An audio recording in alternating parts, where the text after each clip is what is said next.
हा व्लॉग ना 20 फेब्रुवारी शुक्रवारच्या दिवशीचा आहे. तर मला व्लॉग शूट करून एडिट करून अपलोड करायचं म्हणजे टाइम भेटत नाहीये.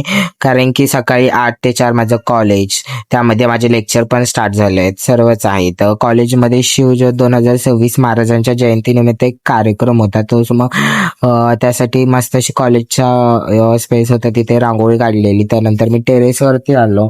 8 ते 4 माझं कॉलेज असतं, प्लस त्याच्यामध्ये पोस्टिंग आणि लेक्चर्स अटेंड करायचे. त्यानंतर घरी 4 वाजता सुटल्याच्या नंतर घरी जायला 5-5:30 होतात. त्यानंतर जरासा आराम करून नंतर स्टडी पण करायचा असतो.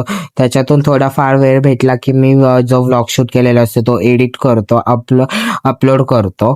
तर असं माझं आता डेलीचं रुटीन चालू आहे. आणि मी बसने जात असताना माझ्याकडे चलोचं कार्ड असून सुद्धा हे मला यूज करायला भेटले नाही, कारण की त्यांचं मशीन बंद होतं आणि पैशाने मला तिकीट काढायला लागलं. एखाद्याकडे पैसे नसतील तर काय करायचं.